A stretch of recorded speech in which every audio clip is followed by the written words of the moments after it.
नमस्कार साथियों, स्वागत है आप सभी का आपके अपने YouTube channel Kedarnath classes Uttarakhand में। तो आज आपके समक्ष मैं लेकर आया हूँ उत्तराखंड में औद्योगिक एवं औद्योगिक विकास का जो चैप्टर है परीक्षा वाणी में, उसका टेस्ट। अगर हम इस चैप्टर की बात करें साथियों, तो देखिएगा पुराने पेपर उठा कर देखेंगे तो आपको हर एग्जाम में लगभग हर एग्जाम में क्वेश्चन देखने को मिलेगा इस टॉपिक से, क्योंकि ये टॉपिक बहुत इंपॉर्टेंट है। मैं आपको बताता चलूँगा कि कौन कौन सा क्वेश्चन एग्जाम में आपके आया है। उसके बाद अगर हम बात करें, देखिएगा आपके आगामी परीक्षाएं हैं और कल सीएम हमारे तीरथ सिंह रावत जी ने मीटिंग की थी और उसमें कहा गया है कि जो लगभग दिसंबर तक आपके सभी लंबित जितने भी एग्जाम है उन्हें पूर्ण करा दिया जाएगा। जैसे हम बात करें तो आपका बंद दरोगा वगैरह या एलटी प्रवक्ता, उसे तो आप एक साइड रखिएगा, उसकी तैयारी जो करते हैं वो अच्छी बात है। लेकिन जो आपका मेन आपके एग्ज़ाम है जिसमें लगभग सभी का फॉर्म अप्लाई होगा, जैसे आपका मैं बात करूँ क्लर्क 740 बहुत इंपॉर्टेंट है।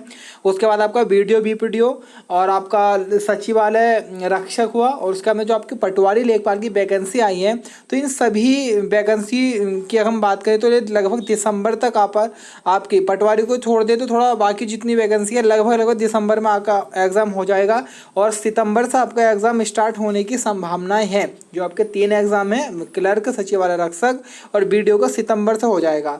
तो अगर हम बात करें तो लगभग आपके पास 1 से 1.5 महीना है। 1 से 1.5 महीने में आपको बेहतर से बेहतर तैयारी करके दिखानी है। अब ऐसा नहीं है कि अभी आप चाहे कि हम बिल्कुल ज़ीरो लेवल से स्टार्ट कर दें तो हमारा सिलेक्शन होगा, कभी नहीं हो सकता है। सिलेक्शन उन्हीं का होगा जिन्हें काफ़ी लंबा समय हो गया होगा पढ़ते पढ़ते, या उनका होगा जिन्होंने लगभग 7-8 महीने बहुत ही अच्छे स्तर का पढ़ा होगा, लगभग दिन में 10 से 12 घंटे। तो अगर हम बात करें अब इन पेपरों के लिए आपको अच्छी से तैयारी करनी है। आप जैसे मैं सुबह को आपको बताता हूँ मॉर्निंग में कि मैं आज इस टॉपिक का टेस्ट लूँगा, तो आप उसको अच्छे से पढ़िएगा परीक्षा वाणी में, और उसके बाद में यहाँ पर जब आप टेस्ट देंगे और बाकी मैं जब आपको एक्स्ट्रा फैक्ट बताऊँगा तो बहुत ही अच्छा आपका हो जाएगा। उसके बाद अगर हम बात करें जैसे पटवारी के बारे में और लेखपाल के बारे में, तो बहुत लोगों के मैसेजेस आ रहे हैं कि सर इसमें क्या होगा। तो देखिएगा, मैंने पहले भी कहा था कि लेखपाल में हाइट कम होने के चांस हैं, 100% चांस है पूरे, लेकिन पटवारी में तो लगभग ना ही हो ऐसा मुझे लगता है, क्योंकि पिछली बार ही पटवारी की वैकेंसी आई थी तो हाइट 168 ही थी। और दूसरी बात, जो आपके पर्वतीय क्षेत्र है तो वहाँ पर जो आपके एसआई का कार्य करते हैं वो पटवारी ही करते हैं, क्योंकि राजस्व पुलिस व्यवस्था है हमारे प्रदेश में, तो उसमें तो आपका नहीं लगता है। लेकिन जो लेखपाल के 147 पद है उसमें निश्चित तौर पर आपकी हाइट भी कम होगी, बाकी रेस है वो भी कम होगी, क्योंकि पिछली बार कोई हाइट वगैरह नहीं थी। तो शायद ये या तो एक गलती हुई है या जैसे भी हुआ है, क्योंकि मैदानी एरिया में आपके लेखपाल कार्य करते हैं, जैसे आपका उधम सिंह नगर हुआ और आपका हरिद्वार वाला एरिया हुआ, इन क्षेत्रों में। तो निश्चित रहिएगा, तैयारी बनाए रखिएगा, लेखपाल का भी आपको चांस मिलेगा 100%। बाकी हम लेखपाल पटवारी के पेपर की बात करें तो अभी एक आपने भी देखा होगा, सूचना मिली थी कि जो आपका पेपर होगा वो 100 नंबर का ही होने वाला है। मैथ नहीं आएगा, सिलेबस आपका जनरल ही रहने वाला है, जो ग्रेजुएशन लेवल का है। आपका जीएस रहेगा और आपका रीजनिंग रहेगी 10 नंबर की, हिंदी और उत्तराखंड। तो यही पैटर्न है, 4 एग्जाम है आपके एक पैटर्न पे, और आपने लगातार मेहनत की निश्चित तौर पर, तो चारों में से एक न एक में आपका सिलेक्शन निश्चित होना है, बशर्ते तैयारी हो ईमानदारी के साथ और मेहनत के साथ। ऐसा नहीं कि आप सिर्फ ये टाइम लगा रहे कि हमने 4 घंटे पढ़ा। 4 घंटे पढ़ने से मायने नहीं है, 4 घंटे में आपने कितना पढ़ा वो मायने रखता है। बाकी मैं एक पूरी वीडियो लेकर आऊँगा कैसे कैसे पढ़ना है, क्या पढ़ना है बाद में। फिलहाल आज हम इस टेस्ट के बारे में बात करते हैं।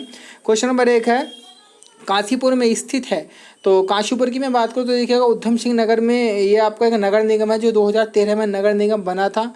इसके बारे में अगर हम बात करें तो देखिएगा इस क्वेश्चन के बारे में, तो काशीपुर में स्थित है। एशिया का सबसे बड़ा कागज उद्योग तो बिल्कुल नहीं है। कागज उद्योग सबसे बड़ा एशिया का आपके लाल कुआं वाले क्षेत्र में देखने को मिलता है।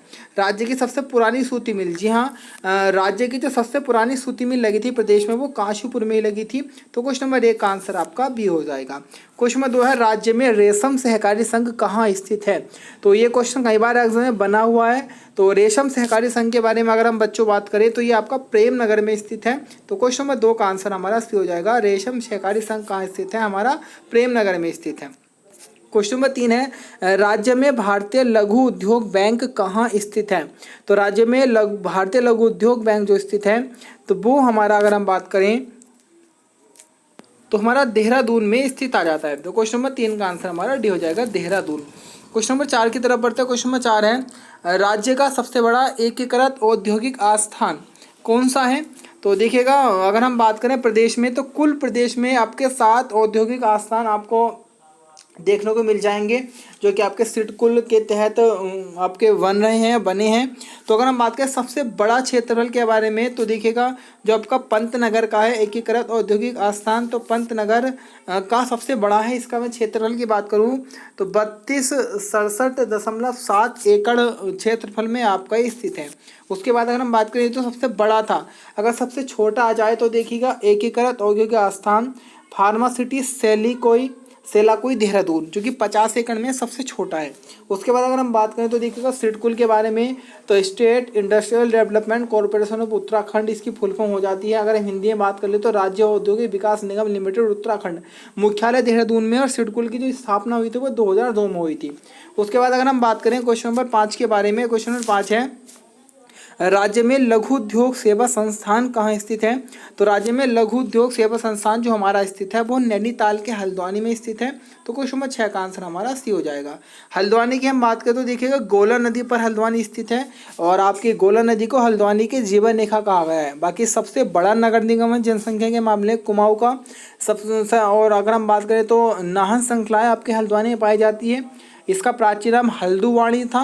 राजा रूपचंद के समय हल्द्वानी क्षेत्र में आपका कह दे तो बस्तियां बननी स्टार्ट हुई थी। कमिश्नर टेल ने हल्द्वानी को आधुनिक रूप दिया। बाकी भारतीय दुग्ध संस्थान की स्थापना 1949 में हल्द्वानी में ही हुई थी। डाकू सुल्ताना को आपका हल्द्वानी में स्थित है। इंदिरा गांधी अंतर्राष्ट्रीय अगर हम बात करें क्रिकेट स्टेडियम हल्द्वानी में। सुशीला तिवारी मेडिकल कॉलेज भी आपको हल्द्वानी में ही देखने को मिल जाएगा। क्वेश्चन नंबर 6 है, क्वेश्चन नंबर 6 क्राफ्ट डिजाइन केंद्र की स्थापना कहाँ की गई। तो देखिएगा क्राफ्ट डिजाइन केंद्र की हम बात करें बच्चों तो इसकी स्थापना हमारे काशीपुर में की गई है। तो क्वेश्चन नंबर 6 का आंसर हमारा बी हो जाएगा। काशीपुर की हम बात करें तो देखिएगा अगर हम बात करें तो एक व्यक्ति थे, नाम था उनका काशीनाथ चंद राजाओं के हैं अधिकारी थे। तो इन्होंने ही काशीपुर की स्थापना की थी। बाकी काशीपुर की मैं बात करूं तो बहुत बार एग्जाम में क्वेश्चन बनाया है कि काशीपुर का प्राचीन नाम क्या था, गोबीशाण। बाकी इसे हम बात करें तो उद्योग की नगरी भी कहा गया है, और हम बात करें तो उज्जैन नगरी भी काशीपुर को कहा जाता है। बाकी मैं बात करूँ तो देखिएगा तुमरिया डैम आपको काशीपुर में देखने को मिलेगा। द्रोण सागर ताल यहीं पर है। उसके बाद में बात करूँ तो यहीं पर आपको खोखरे का टीला देखने को मिल जाएगा। यहीं पर आपको मोतेश्वर महादेव देखने को मिल जाएगा। काशीपुर में आपका चैत्र माह में चैती मेला लगता है, जो 10 दिन तक आपका चलने वाला मेला है। उसके बाद हम बात करें तो बाल सुंदरी का मंदिर भी काशीपुर में है। माँ चामुंडा देवी या बाल सुंदरी देवी उन्हीं को कहा जाता है। उसके बाद अगर हम बात करें तो काशीपुर के बारे में तो देखिएगा काशीपुर 2013 में नगर निगम बना था। ये मैं आपको पहले भी क्वेश्चन बता चुका हूँ। क्वेश्चन नंबर 7 की तरफ बढ़ते। क्वेश्चन नंबर 7 है राज्य में कुल 10 चीनी मिलें हैं। 10 चीनी मिलों में से कितने सार्वजनिक क्षेत्र के। तो देखिएगा अगर हम बात करें प्रदेश में आपके 10 चीनी मिल है कुल, तो ऐसे भी क्वेश्चन बन सकता है कि प्रदेश में कितनी चीनी मिल हैं 10। इन 10 में से आपके सार्वजनिक कितनी है। तो देखिएगा मैं इनका अगर विभाजन करूं तो आपकी 4 चीनी मिल जो हैं वो सहकारी हैं, 4 चीनी मिल आपकी निजी क्षेत्र की हैं, और सार्वजनिक क्षेत्र की मैं बात करूँ तो कुल 2 चीनी मिलें आपको प्रदेश में देखने को मिलेगी। तो सार्वजनिक क्षेत्र की कितनी चीनी मिल है 2। तो क्वेश्चन नंबर 7 का आंसर आपका बी हो जाएगा। क्वेश्चन नंबर 8 है राज्य में कब सूक्ष्म लघु और मध्यम उद्योग विकास अधिनियम लागू किया गया। तो देखिएगा अधिनियम जो लागू किया गया था प्रदेश में वर्ष 2006 में लागू किया गया था। तो क्वेश्चन नंबर 8 का आंसर हमारा सी हो जाएगा। राज्य में कब सूक्ष्म लघु और मध्यम उद्योग विकास अधिनियम लागू किया गया 2006 में। क्वेश्चन नंबर 9 है डील कहाँ पर स्थित है। तो देखिएगा इसकी हम बात करें तो आपका रायपुर देहरादून क्षेत्र में स्थित है। तो क्वेश्चन नंबर 9 का आंसर आपका डी हो जाएगा।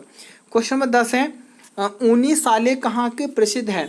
तो ऊनी साले की हम बात करें तो देखिए अल्मोड़ा और आपका पौड़ी दोनों की आपके ऊनी साले प्रसिद्ध है। तो उपरोक्त दोनों ही क्या हो जाएंगे, बिल्कुल सही हो जाएगा। क्वेश्चन नंबर 11 है बेत क्या है। तो देखिए अगर हम बेत के बारे में बात करें तो बेत एक प्रकार की पहाड़ी घास है। बेत क्या है बच्चों, पहाड़ी घास है। तो ऑप्शन बी हमारा क्या हो जाएगा, बिल्कुल सही हो जाएगा। बाकी बेत के बारे में अगर हम बात करें तो बेत से फर्नीचर भी बनाए जाते हैं, फर्नीचर बनते हैं बेत से। और राज्य में अगर हम बात करें इम्पोर्टेंट हो जाती है मेन रूप से लकड़ी के फर्नीचर इससे बनाए जाते हैं। अब क्वेश्चन बनता है घास कैसे बना देगी। तो देखिएगा आपका बांस जो आता है तो बांस भी घास के रूप में आता है। बांस भी क्या है, एक प्रकार का घास है। तो ये ऐसी नॉर्मल घास नहीं है, एक प्रकार से लकड़ी टाइप में होती है लेकिन घासों की श्रेणी में रख देते हैं। तो बेत क्या है, एक पहाड़ी घास है। क्वेश्चन 12 है कुआन वाला सीमेंट फैक्ट्री कहाँ पर है। तो देखिएगा अगर हम बात करें क्वानवाला सीमेंट फैक्ट्री, तो ये आपका गुनियाल गांव जो कि आपका राजपुर देहरादून में पड़ता है, तो यहाँ पर स्थित है क्वानवाला सीमेंट फैक्ट्री। दो महत्वपूर्ण फैक्ट्रियाँ और हैं, दो तीन, जैसे अगर मैं बात करूँ तो आपके स्टेडिया केमिकल्स लिमिटेड जो आपकी फैक्ट्री है सीमेंट फैक्ट्री, ये आपके ऋषिकेश देहरादून में देखने को मिलेगी। उसके बाद अगर मैं बात करूँ तो देखिएगा रानी पोखरी सीमेंट फैक्ट्री है आपकी, ये आपके रानी पोखरी देहरादून में स्थित है। तो कुल मिलाकर सीमेंट उद्योगों की मुख्य फैक्ट्री कहाँ पर आपके देहरादून में ही है, और सबसे अधिक सीमेंट फैक्ट्री भी आपके कहाँ पर स्थित है, देहरादून में ही स्थित है। क्वेश्चन नंबर 13 है, राज्य में कागज उद्योग की कुल कितनी मिलें हैं? तो देखिएगा राज्य में अगर हम बात करें कागज उद्योगों की कुल 28 मिलें हैं पुराने आंकड़ों के अनुसार। तो क्वेश्चन नंबर 13 का आंसर आपका सी हो जाएगा। बाकी हम बात करें तो पूरे एशिया की सबसे बड़ी जो पेपर मिल है वो आपकी है Century paper and pulp board, जो कि आपके लाल कुआं, और लाल कुआं कहाँ पर पड़ता है, नैनीताल वाले क्षेत्र में आपके आ जाती है। और अधिकांश कागज मिलें भी आपके नैनीताल और कुछ आपके उधम सिंह नगर में आपको देखने को मिलेंगी। क्वेश्चन नंबर 14 है, राज्य में पीतल नगरी की स्थापना कहाँ की जा रही है? तो आप सभी को पता है उपनाम भी आपका पीतल नगरी अल्मोड़ा को हम बोल देते हैं। तो यहाँ पर की जा रही है आपकी पीतल नगरी की स्थापना। तो क्वेश्चन नंबर 14 का आंसर हमारा भी हो जाएगा। अल्मोड़ा की मैं बात करूँ तो देखिएगा राजाओं की घाटी उपनाम है और बाल मिठाई का घर कहा जाता है। उसके बाद में बात करूँ तो मुस्लिम प्रभाव के कारण इसका नाम आलम नगर भी पड़ा था। बाकी जानकारी मिलती है कि यहाँ पर एक किलमोड़ा नामक घास थी और उसके कारण इसे अल्मोड़ा कह दिया गया। उसके बाद हम बात करें तो राम क्षेत्र भी इसे हम कहते हैं। बाकी इसका जो आकार है तो ये घोड़े की काठीनुमा आकार की है। अल्मोड़ा ही एकमात्र ऐसा जिला है जहाँ से चांदी के साक्ष्य मिलते हैं। अल्मोड़ा की सीट जो है लोकसभा की वह आरक्षित है और SC आरक्षित एकमात्र सीट है पूरे प्रदेश में। उसके बाद हम बात करें तो देखिएगा गौरी गंगा नदी मध्य से निकलती है अल्मोड़ा के। अल्मोड़ा में ही आपको देखने को मिलेगा लाल मंडी किला, जिसे अंग्रेजों ने फोर्ट मोइरा नाम दिया। अगर हम बात करें तो खगमरा किला भी आपको देखने को मिलेगा अल्मोड़ा वाले क्षेत्र में ही। उसके बाद में बात करूँ तो देखिएगा चंद्रवंश की जो पहले राजधानी थी वो थी आपका चंपावत। उसके बाद में ट्रांसफ़र की गई थी अल्मोड़ा को। अगर हम अन्य बात करें तो देखिएगा सर्वाधिक लिंगानुपात वाला जो आपका राज्य है जिला है वो आपका अल्मोड़ा ही है। उसके बाद अगर मैं बात करूँ तो रानीखेत आपको अल्मोड़ा में देखने को मिल जाएगा। बाकी कुमाऊं रेजिमेंट का मुख्यालय आपके अल्मोड़ा के रानीखेत में है। कटारमल सूर्य मंदिर यहीं पर है। जागेश्वर मंदिर समूह भी यहीं पर है। चित्तई मंदिर भी आपको अल्मोड़ा में देखने को मिल जाएगा। बाकी मैं बात करूँ तो द्वाराहाट मंदिर समूह भी आपको यहीं मिलेगा। विभानडेश्वर जिसे उत्तर का काशी कहा जाता है ये भी आपको यहीं देखने को मिल जाएगा। सोमेश्वर भी आपको यहीं मिलेगा। दूनागिरी मंदिर भी यहीं मिलेगा। विवेकानंद पर्वतीय कृषि अनुसंधान शाला भी आपको यहीं देखने को मिलेगी। और मैं बात करूँ तो पंडित गोविंद वल्लभ पंत संग्रहालय यहीं पर है। बेणेश्वर मंदिर यहीं पर है। रामशिला मंदिर यहीं पर है। कुछ महत्वपूर्ण मेले हैं जैसे श्रावणी मेला है और सोमनाथ मेला है जो जिसमें पशुओं का क्रय विक्रय होता है। गणनाथ मेला आपको यहीं देखने को मिल जाएगा। नंदा देवी मेला वैसे कहीं जगह लगता है लेकिन उत्तराखंड का अल्मोड़ा का कुछ प्रसिद्ध माना जाता है। बिनसर वन्यजीव आपको यहीं देखने को मिल जाएगा। गणनाथ मंदिर आपको यहीं देखने को मिल जाएगा। तो ये सारे ही महत्वपूर्ण फैक्ट है अल्मोड़ा के, इन्हें आपको याद करके चल लेना है। क्वेश्चन नंबर 15 है। देखिएगा ये क्वेश्चन एग्जाम में आपके बना था, बड़ा इंपॉर्टेंट क्वेश्चन है एग्जाम की दृष्टि से। ये आपका एग्जाम में बना था शायद 28 अक्टूबर वाला जो था 28 अक्टूबर को एक एग्ज़ाम हुआ था, वहाँ पे क्वेश्चन बना था। बहुत टफ लगा था क्योंकि उस समय तक उत्तराखंड के किसी भी स्टूडेंट ने इतना डीप नहीं पढ़ा था परीक्षावली को। उन्होंने ऊपर के नॉर्मल क्वेश्चन पढ़ी कि कितनी लोकसभा सीट है, पहला राज्यपाल, पहला मुख्यमंत्री, ये संगम कहाँ पर है, ये ताल कहाँ पर है, ऐसा पढ़ा था। अगर हम बात करें इस क्वेश्चन के बारे में तो देखिएगा उत्तराखंड में पर्वतीय एवं दूरस्थ क्षेत्र हेतु विशेष एकीकृत औद्योगिक प्रोत्साहन नीति कब लागू की गई? तो देखिएगा औद्योगिक प्रोत्साहन नीति की हम बात करें तो ये क्या है, तो जो आपके पिछले पर्वतीय जिले हैं उन्होंने औद्योगिक प्रोत्साहन नीति की घोषणा की गई जिससे उस क्षेत्र का अच्छे से विकास हो सके। और इस नीति की जो घोषणा की गई थी तो वो आपकी की गई थी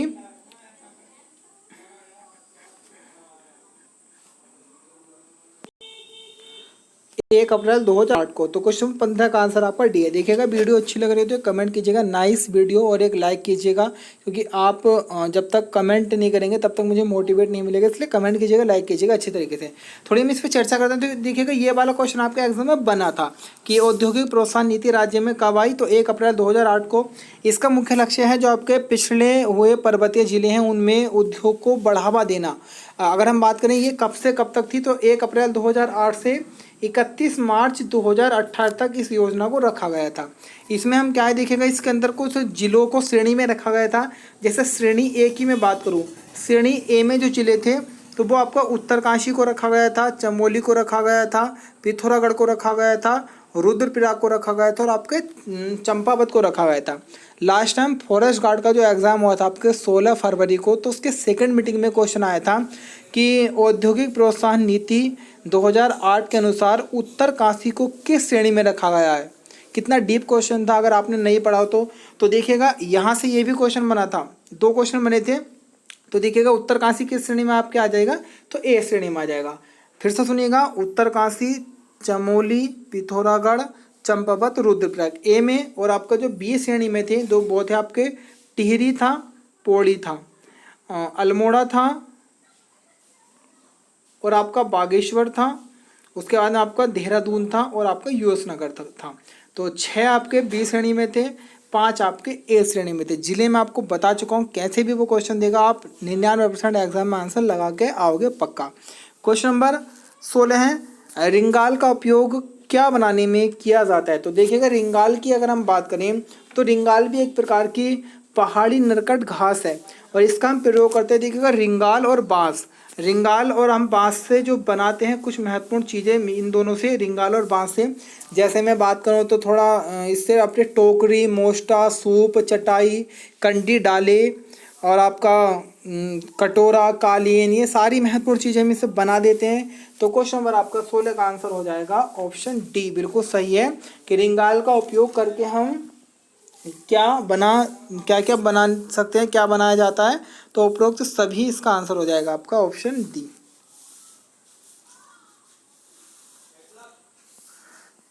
क्वेश्चन नंबर आज का है 17वां, राज्य के किन उत्पादों को राज्य से बाहर हिमाद्री ब्रांड से बेचा जाता है। तो देखिएगा राज्य के आपके जो शिल्प उद्योग हैं, या जैसे हम बात करें हस्तशिल्प जो हाथों से हम मुख्य रूप से बनाते हैं, तो उन्हें हम प्रदेश से बाहर हिमाद्री ब्रांड के नाम से बेचते हैं। तो ऑप्शन हमारा सी बिल्कुल सही है कि राज्य से बाहर किन उत्पादों को हिमाद्री ब्रांड से बेचा जाता है, शिल्प जो आपके उत्पाद होते हैं उनका। तो ऑप्शन सी हमारा क्या हो जाएगा बच्चों, सही हो जाएगा। तो ये थी आज की वीडियो। देखिएगा मैं डेली आपको कोई एक चैप्टर देता हूँ। तो अगर आप अभी तक हमारे टेलीग्राम चैनल पे नहीं जुड़े हैं तो देखिएगा आप जाइएगा, अगर आपने डाउनलोड कर रखा हो टेलीग्राम तो वहाँ पर केदारनाथ क्लासेस उत्तराखंड सर्च कीजिएगा, वहाँ आप जुड़ जाइएगा। बाकी आप हमारे व्हाट्सअप ग्रुप में जुड़ जाइएगा, मैं वहाँ जानकारी देते रहता हूँ। वीडियो अच्छी लगी हो तो लाइक कीजिएगा, अधिक से अधिक शेयर कीजिएगा, सब में फैला दीजिएगा इस वीडियो को और कमेंट करना ना भूलें। आज के लिए इतना ही, मिलेंगे कल फिर नवीनता वीडियो के साथ। फिलहाल के लिए धन्यवाद।